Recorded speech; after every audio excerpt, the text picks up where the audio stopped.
Hi, this is Mark News from Plant Talk Radio. Thanks for subscribing and listening to our podcast, Your Gardening Questions from Plant Talk Radio. If you have a gardening question you'd like our host Fred Howard to answer, send him an email. The email address is fred@planttalkradio.com. Now for today's question. Fred, I know some plants this time of year, and, we talk about pruning, but you talk about sometimes thinning. Yes.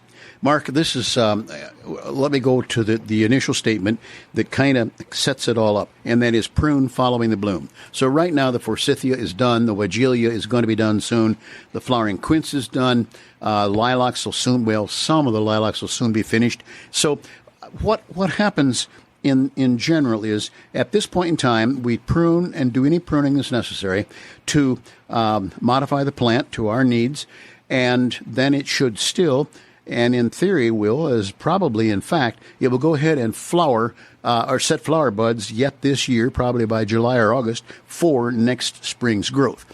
So those plants need to be pruned. Pruning then is a very broad experience.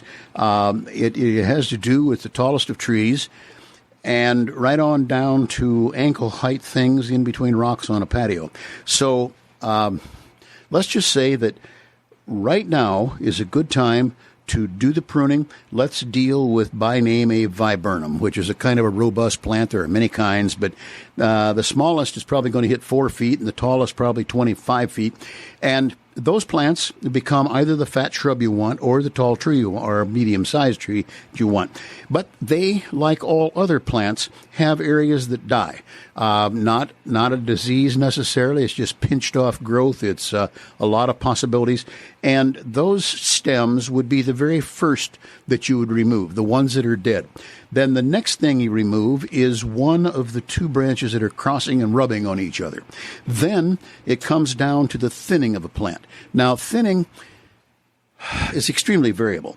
On dwarf red barberry, I don't use much finesse. I use the hedge shears and cut their little tops off. I mean, right down to about 5 inches above the ground. I would have done that several weeks ago, and they will be growing back out in new, lush growth. The bigger viburnum now we're talking about will have probably just about finished blooming, and they will be anywhere from the 4 to 25 feet. So you treat them as to their size, but you do the thinning, shaping, deadwooding, thinning, shaping, and so on, right now, not necessarily today, but at this period of time. And a good kind of a rule is to be doing the pruning within 30 days after it finishes blooming. There's a bit of a grace period there. You'll miss it on either end to a degree, but it allows us to, one, space out some of the work in our gardens, and then to do it essentially at the right time. So, another thing to mention, especially after this past week and some significant winds in my hometown here, several trees were literally blown over. There were trees relatively young and vibrant that were blown apart. One literally had the top snapped out of it. Others just call it broken branches and so on. Mm-hmm. Those would be the first thing you'd take out. And it is a case to be made that maybe had they been pruned, and this is a guessing game, but maybe had they been pruned, thinned out, so that the wind could pass through them, it would have been better, less breakage than if they are too thick.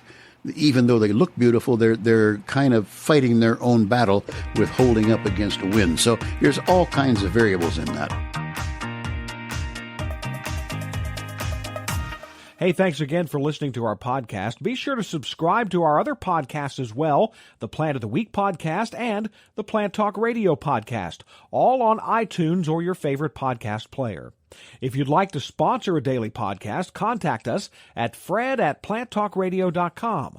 To find out more about Fred Howard and Plant Talk Radio, visit our website, planttalkradio.com. Hi, this is meteorologist Jennifer Naramore.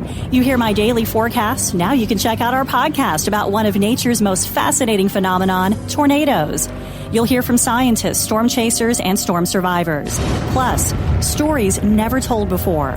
They're so riveting you can see them in your mind. They can happen anywhere in the world, any day of the year.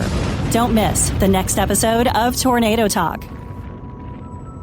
Circle270media.com